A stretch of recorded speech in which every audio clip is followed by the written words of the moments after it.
your host, Nasita Dorley, and I am excited to be joined today by Niccole Rolls, Partnership Development Director with the Frederick Rescue Mission in Maryland. She is our Yes. great friend in the North. Niccole, welcome. Thank you for joining us today. Thank you so much for having me. And we're excited about what we're going to talk about. I know that you have great information to share, and we are just going to just dive right in. Are you ready? I am.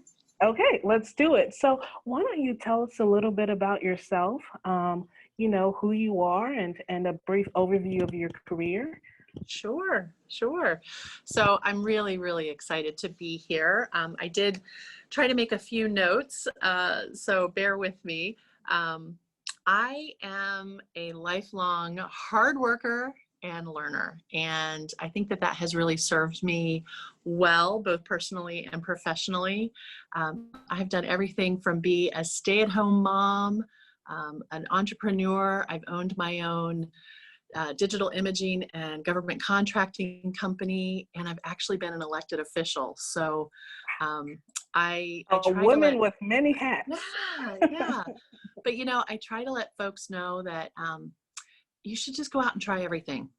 You really should. And I try to kind of feel the fear and do it anyway. And professionally, that has served me really well. I was very fortunate in 2006 to begin a new opportunity in a field I had never worked in before. I walked in the first day to an independent boarding school in the area and was handed a 3-inch binder. And my director said, "Hey, we're going to raise $100 million and here's the book." And I was like, "Well, sure, I've been a member of the PTO. I could raise money, sure." And if there was a book, I knew I could do it. So that really, for me, started a love affair with what I do now. So I have been very fortunate to spend the last 14 years in fundraising, beginning in capital campaigns. I had to go back and learn about annual funds and parent programs and stewardship, and I love it all. Yeah, I love when you said feel the fear. And I tell you, if you were handed a big binder to say raise $100 million, that is feeling the fear and just diving right into it, isn't it? Yeah, it was, but it was neat to be surrounded by people who we weren't really sure how we were going to do that. And we all just kind of learned together and worked hard together, and we got there. So yeah, sometimes you just got to feel the fear. I love it. That's a good slogan for fundraising if there is any. So when you are not working, what do you like to do? What do you like to get into? So when I'm not working, I have an amazing family. I have my husband and I love to go see live music and spend time in our community here. We have an amazing little downtown area. I have 3 fantastic grandchildren and 3 children who keep me very busy, and they've all learned how to pull weeds in my garden, and most of them enjoy my favorite hobby, which is knitting and crocheting. So oh, nice. yeah, I'm that weirdo that's sitting at a rock concert with her yarn in her lap. It's just who I am. It's cathartic. I hear. Yeah, I knew of someone who that's what she brings to at meetings to help her keep her focus, and she would just knit something really beautiful throughout the duration of the meeting. So, So where around you are you located within the city of like Silver Springs, Bethsaida, or Baltimore? Where are you in Maryland? So we are a perfect triangle with Washington, D.C. and Baltimore. We're an hour north of D.C. and an hour west of Baltimore. Oh, so you get government and great seafood all at the same time. Absolutely. Yes. That's wonderful. So when you are, when you have the downtime of working with your family and then you have to return to work, and with everything that you've done within the duration of your career, what have you learned from your work that you would like to share and get into with others who are listening today that would be helpful? And you can take different pieces and just share what have you learned. Sure. So I think probably the biggest lessons that I've learned in my time in fundraising is how important structure in a program is and how important relationships are. If you have structure around your program, you know what is supposed to happen. It gives you the opportunity to step out and be extraordinary. And you know that the basics are still taken care of. Early on, I found that I was working in environments where we were really operating on the exceptions and not really getting that chance to do the basics well. So we really weren't able to do exceptional things well. So I have been a real stickler for structure and for systems in place. The other thing I have found, oh, I'm sorry, go ahead. Yeah, so that's a good point, and I'm sorry for cutting in, but that was such a good point that I wanted to expand on. How, for those who are looking for structure, and for those, whether they're a new startup or an existing organization, how does one either implement structure within their operations or improve on their structure within their operation for a better system that they're struggling with, especially during this time that we're in, and repurposing and readjusting to how we've done things in the past? Right. You know, COVID has been an amazing pause button. And I know that I have a lot of colleagues in fundraising who might hear me make that statement and say, this hasn't been an amazing pause for us. Yeah. I believe that the opportunity to take a moment and really look at your program, look at how am I connecting with my donors? How am I sharing the story of my organization during normal circumstances and now during COVID? How are those connections being made? What is my organization's mission? When I meet with someone and they can't rattle off their organization's mission off the top of their head, I know that there's a disconnect between what they say they want to do and what they're working on a daily basis. I also have really taken this time. I have a fantastic team here at the mission. I work with some of the most incredible people, and I trust them. And I trust that they have the mission's best interests at heart. So I let them inform what we're doing. At the same time, I make sure that we all share information. We have taken this period of time to implement a new CRM so that everybody is on the same page, has access to the same information. They hear me say it at least 10 times a week. If one of us hits the lottery and doesn't come in tomorrow, somebody else has to be able to do your job. So we don't have secret spreadsheets. We don't have cubbies with notes in it. Everything is in that centralized location. That has been a huge amount of structure for us. It has allowed us to communicate. It's allowed us to serve our donors better, which was really important to me. So what I'm hearing you say is that having structure really comes into play when you have a good sharing system that everyone has access to. And one of the biggest things is everyone knowing the organization's mission. So it's just not a responsibility of the executive director or CEO of the board members, but that even perhaps frontline staff, if they are tasked, they need to know the organization's mission and values and be able to rattle that off. How important is that to be, within the operations, and it's just not top level, it's all levels? It is. And it informs your work every day. For this institution, we feed people every day. We provide them with clothing. We have a men's recovery program, and we have a shelter for women and women with children experiencing homelessness. But along with those 4 caveats or 4 programs, one of our strongest mission areas is to create connections within the community. And I think that as each of the team members are working, they are interacting with a volunteer, and they understand the relationship with that volunteer is just as important as the relationship with the individual who's coming for a meal or who needs groceries or who needs some emergency housing. So I think it helps us to operate with a little more compassion and a little more vision for where they can get to through our services, even when those individuals may not be able to see that next step for themselves. Wow. Okay, that's so wonderful to hear. And what are some other things that you've experienced in working that kind of helps organizations and operations thrive and succeed? Communication. Oh boy.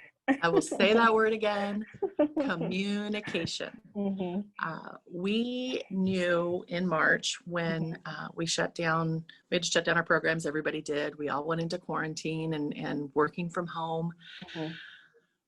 We have a tremendously generous group of individuals who support the mission's work on a regular basis. Mhm. But I couldn't just sit back and count on them to continue to send money. Mhm. That's not what was happening. I Mhm. knew that we had to reach them where they were. Mhm. And really, so many of them have been with us for years. Mhm. I needed to make sure they were okay. Mhm. So our entire team set out on a mission to every donor who gave us a gift, Mhm. we called them. Wow. Just hi, Every donor. every donor who gave a gift, didn't matter how much, every single donor who gave a gift. If I had their contact information, this was Mhm. also a great time to make sure our CRM had all the data in it. Mhm. But if I had their contact information, I was Mhm. calling them. If Mhm. it was just an email, I was emailing them. But it Mhm. was, how are you? Is there anything that you need? Mhm.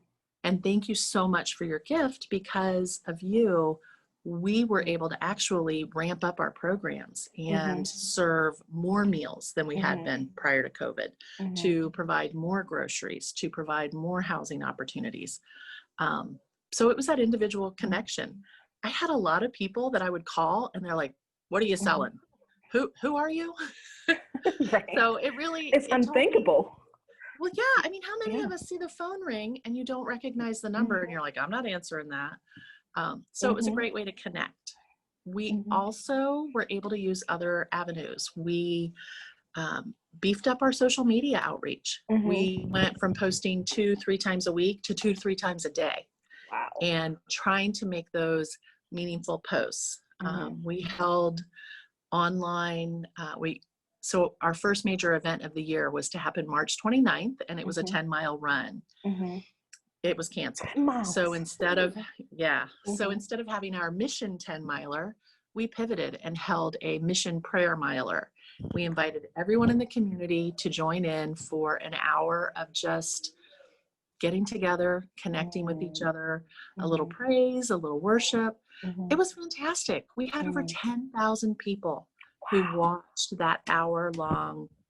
I was blown away. I was like, because it was new, I was like, oh, I hope 200 people log on. So I felt like that was a moment when we really met our community Mhm. where they needed us to be, Mhm. which was part of our mission, and that fulfilled Mhm. that. Yeah. So I think that as you communicate with people and you know what they need and you know what their goals are, whether it's Mhm. in philanthropy or in their professional lives, being a good listener and communicating to them is really, really important. What you said was so important and is so useful in implementing that in your operations. But speak to kind of the solopreneur who, is the jack of all trades because they're handling so much.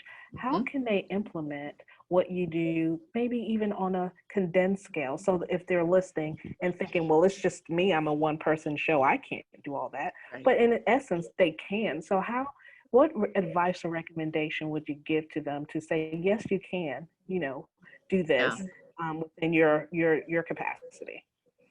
I would tell them to, one, set a goal. Mm-hmm. And we've all heard this. You have to write it down. If you don't write it down, it's just a wish. You Mm-hmm. have to have that goal written down in place, and you know what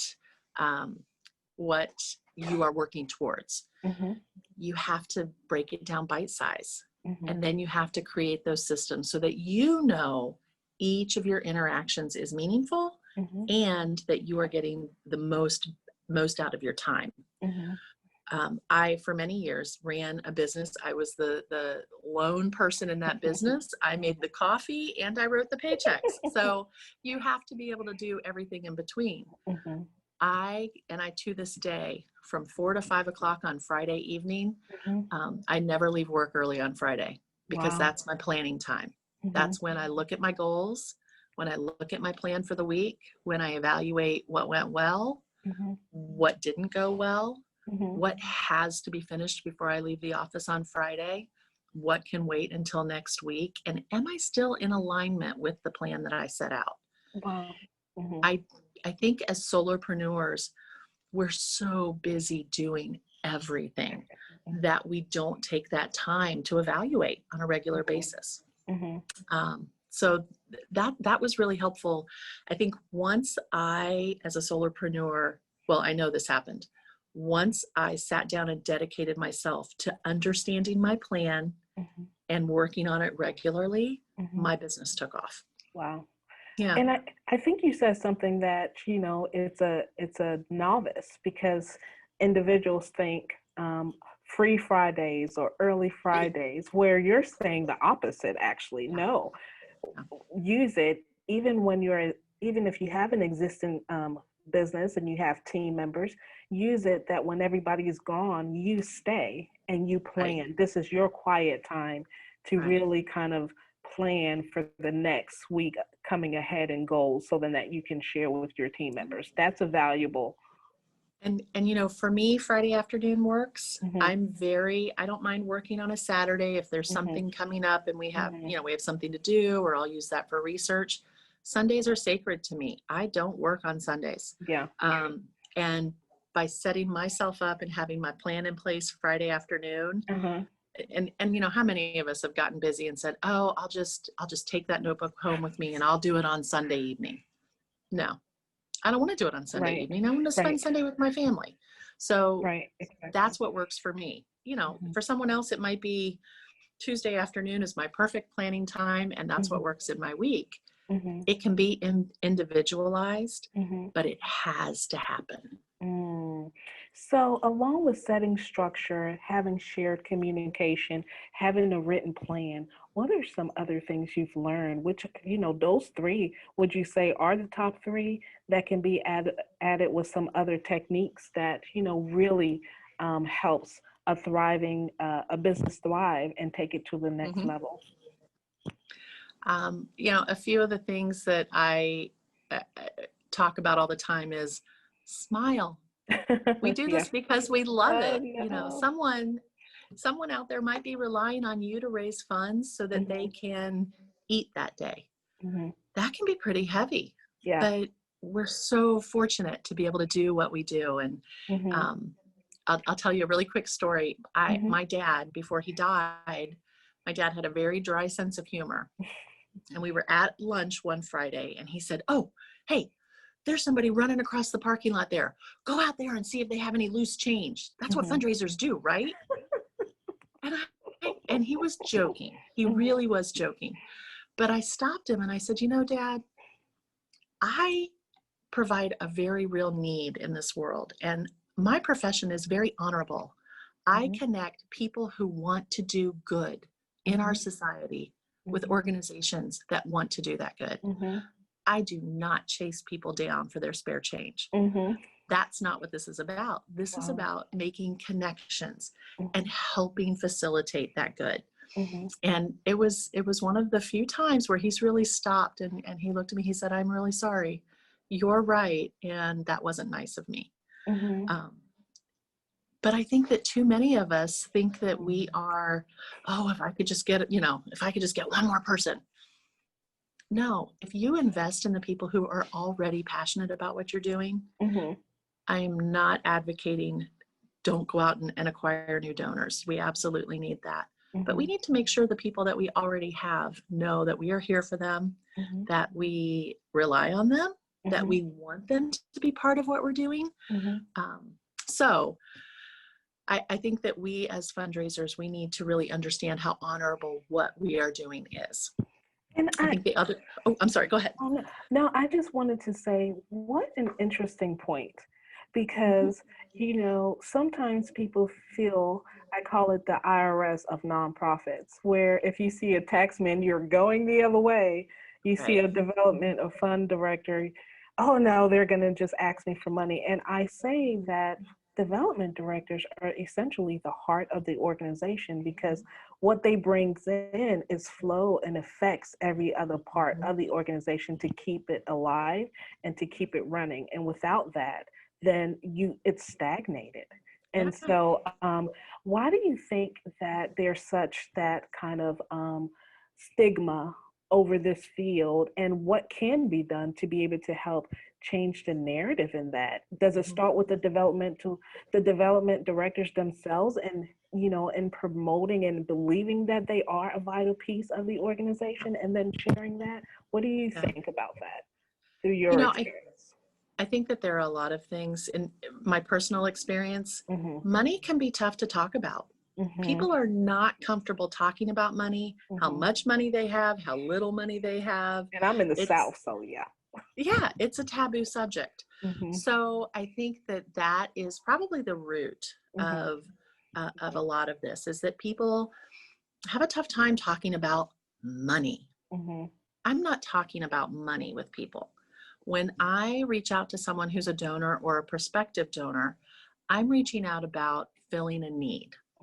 What is that? And I just had a meeting this morning with a group, and they said, okay, well, what do you need? And I said, well, we need a lot of things. What's your organization looking to do?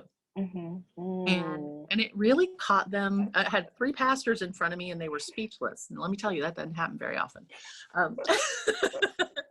But they stopped for a moment and they said, well, we really have a lot of different ideas. We need to know what you need. And I said, okay, well, I could use $100,000.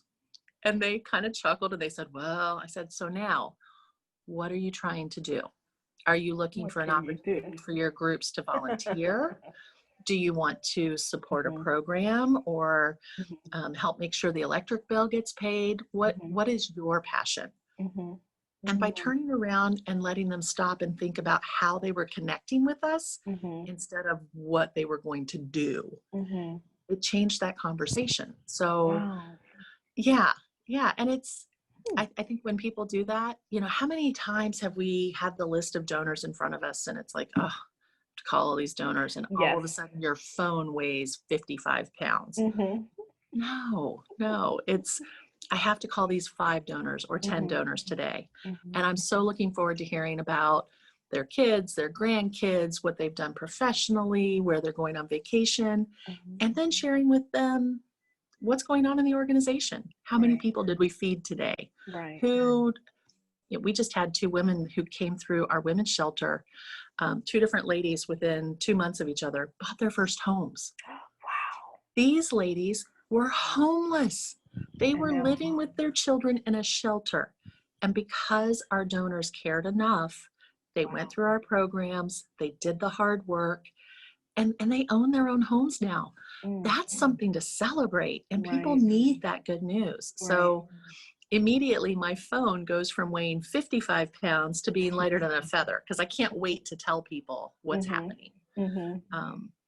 So I do. I think that having a different outlook and really understanding what is your role as a fundraiser. It's not shaking people down for change in the parking lot. It's not nagging them until they give another gift. It's really connecting with them and helping them to be able to do even more than they thought was possible.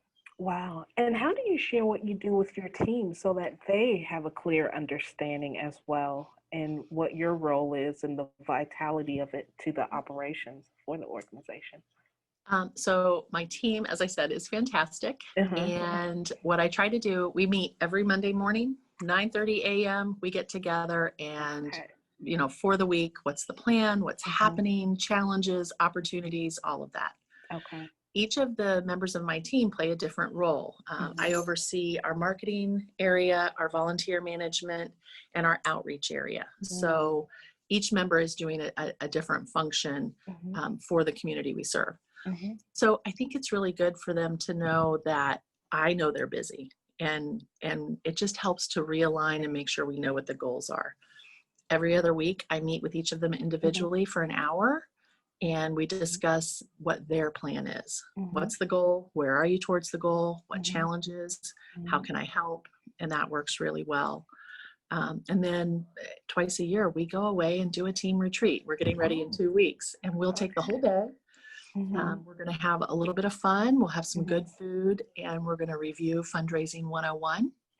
What is the fundraising cycle? Why is it important? What are we doing really well in that cycle, and what do we need to improve on? Yeah. Goals for the coming year. We'll be focusing, our Christmas season is coming, so we'll be definitely focusing on the holidays and what we can do as an organization. But I love the ideas that they come back to me with. I wish I could implement every single one of them, but these are people who know that I value their opinion and I trust them. And therefore they bring so much more to the table. So I think it's again, it's comes down to communication. Yeah. So, but communicating with the intent and communicating with the main objective of providing action after the communication. And I like what you said in that you value their opinion, and so you allow them to operate in their genius, and it's a shared work. Not a dictator and I'm the director, you do this, or you tell me this. So you value them and give them, allow space for ideas, whether it may be, taken or not, but at least they know they have that with you, it seems, which is really important for individuals to feel that they're able to share and have value input, that it will be taken into consideration. Okay. I think I'm looking at my 7 habits of highly effective people and making those Stephen emotional. Covey. Love Stephen.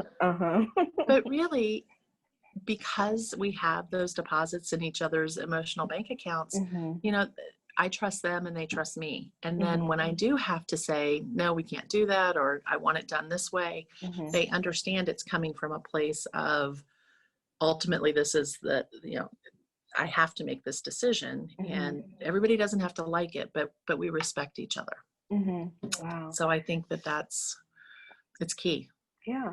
And I know we've touched on it while we've been talking, but, within everything and how you're operating internally with your team members and even externally with partnership, can you say that your work experience have really had a great impact on how you've helped others, indirectly, because your work is indirectly helping the clients, which the program officers and managers see on the front line. Right. I think probably the greatest value for myself and the team is that quite often I'll have donors who say, oh, you must have the best job. You get to see people who really appreciate what you do every day. And it's a moment for us to step back and show them the perspective we're seeing. I don't see appreciation every day. I see people who are standing socially distanced for an hour in a line to get a box of groceries. Wow. And what I see in their faces typically is that moment they get that box, there's relief.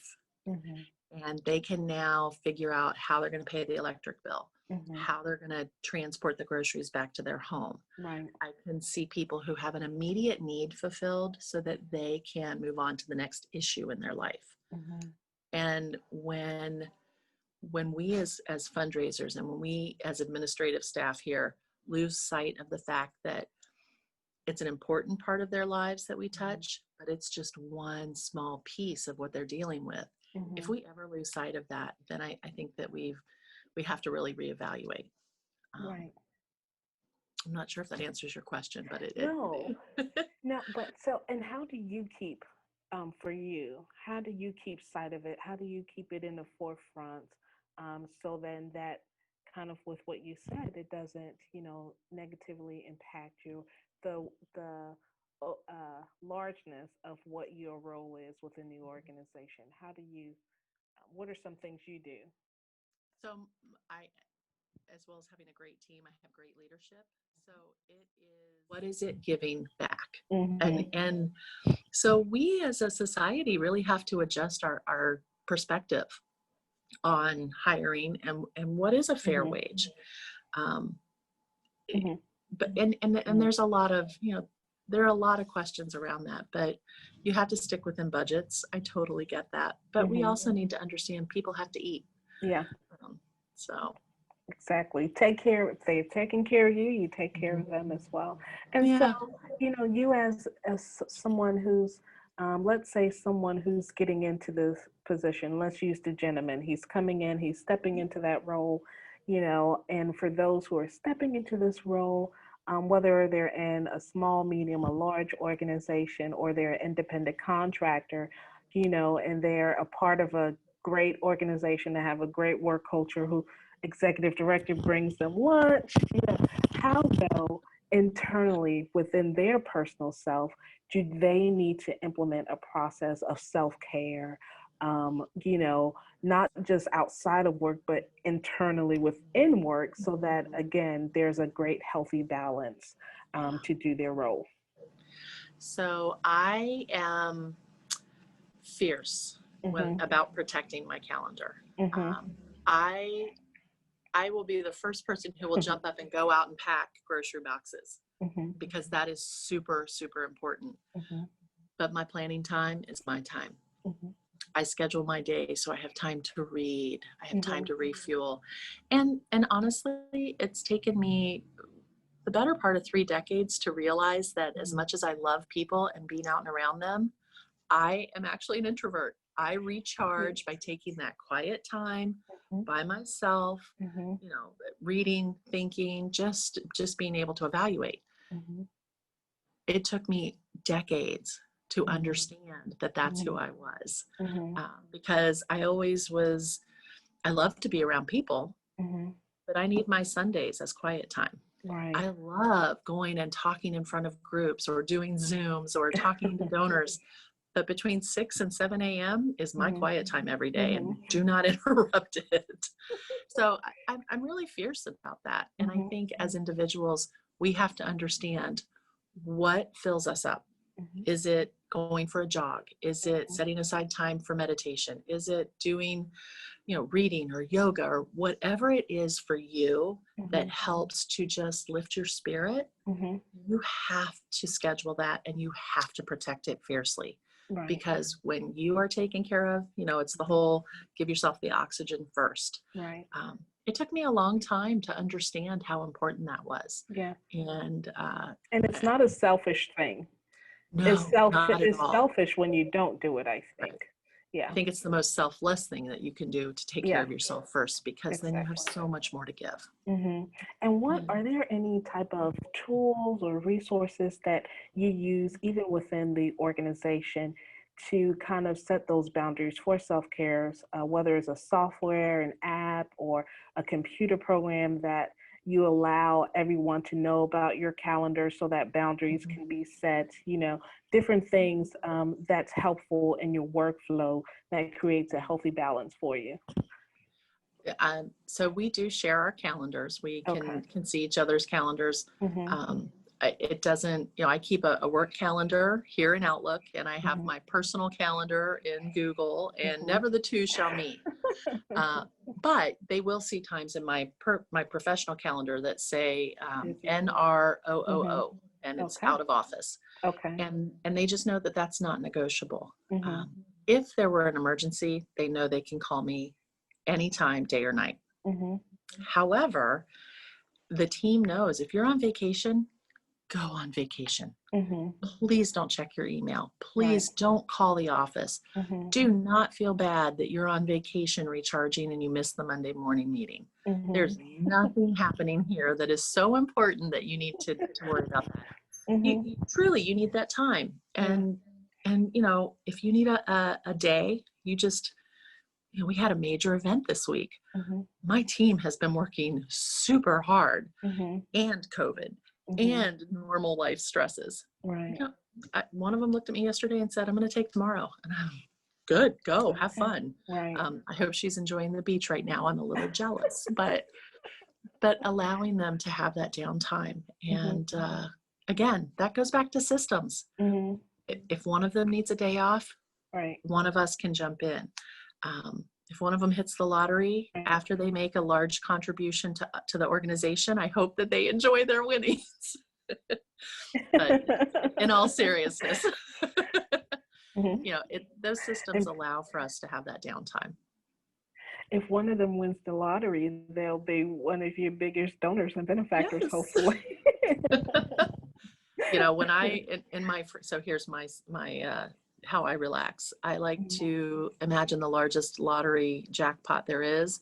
And then in my mind, to put myself to sleep at night, I establish a foundation and divvy up all the funds amongst, you know, truly the fundraiser's mind. But really, you want people to be able to take that time, go enjoy your families, have a hobby, you know. Very important. Yeah, it's just as important as coming to work refreshed, excited about what you do, and ready to tackle the week. Yeah. And so with that, along with having great self-care, which talked about so much on this call, which is so helpful, you know, and having great self-care, having a healthy balance of structure, having shared communications, having a written plan of activities for your daily tasks and completing them, and you know, having a great work culture where there's shared responsibilities amongst your team members while you allow them to operate in their genius and have a shared space for, you know, conveying ideas, and reaching out, communicating externally on a repetitive basis, consistent basis rather, with your external donors, whether there's something going on or not, to continue that level of engagement. You know, you share so much great best practices within this call, and I just wanted to ask for the final, you know, few minutes we have. What are there any last minute final insights that you like to share regarding what you do for someone starting out, or for an organization that has this as a separate division, that would be helpful, again, to make their operations innovative and thrive for their mission, reaching their mission goals? So a couple of the things I highly recommend is, for an organization, continue to invest in what you already know. Do the webinars, read the books, belong to the professional organizations, and attend their events. Because, you know, I serve on our local chapter of the Association of Fundraising Professionals. I'm on the board of the Western Maryland chapter. I try my hardest to never miss one of those events. Even the free discovery luncheons where we're at our desks on a Zoom, I get so much out of that. You know, if I have a good idea and you have a good idea and we share those ideas, we both have two really good ideas. And I find that those professional organizations, or those free webinars, you know, this week I have participated in a Bloomerang, a Network for Good, and a Classy webinar. And that might sound like a lot, but I sign up for them. They'll play in the background while they're going on, and then I am able to go back and dive deeper into those topics when I have some more quiet time. I've you know, if I learn one good thing a week, I'm that much further ahead. So continuing to invest in your profession, understand that, you know, joining the AFP book club, it may not be a book you ever thought you'd read, but you're going to get something out of it and out of the discussion.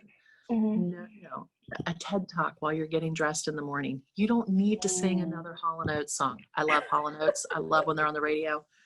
That's not filling me up when I'm getting ready for work. But a TED Talk or another master in the industry, you need to take that time to fill up yourself professionally as well as personally. So, and I always encourage folks, reach out to the people in the industry who are doing things that excite you. We have our local Habitat for Humanity did an amazing virtual event, took their annual banquet, pivoted, and you drove through the fire hall, and people pre-purchased crab feeds, and the marketing, the graphics for it, it was just a tremendous event. I jumped on the phone and called after the event was over and they had some time to decompress, called, number one, to tell them how great it was, and number two, to pick their brain about our recent virtual event. Your colleagues are willing to share their good ideas with you. Mm-hmm. So reaching out and being part of that is really important in my mind. Mm-hmm. And finally, if someone's listening to this, which we hope everyone will tune in and Yes. share this. They're listening and they say, "Wow, such good tips. I really want to connect with her just to learn more and get some peer-to-peer sharing." How can they possibly reach out to you just Sure. for insight, recommendations, advice in some type of capacity to help within their own structure of how they Sure. do their role? So you are more than welcome to reach out to me. My email address, it's nmrolls, ROLLS, at outlook.com. And anybody can send me an email there, or connect with me on LinkedIn. I love being able to talk to folks. You can send me a private message. You can post to my LinkedIn profile. But I think that's a great place to reach out and be able to share those good ideas and connect with people. And I'm always happy to talk with anyone. Wow, Niccole, thank you so much for all of the information you've shared. I mean, such great insight. I can't wait till others share. I'm sure it's going to benefit them tremendously. And we really appreciate you joining us in this Innovator podcast on today. And Well, thank stay, you. thank you. And stay tuned, everyone. We will have another session next week. Sounds great. Bye-bye. Bye bye.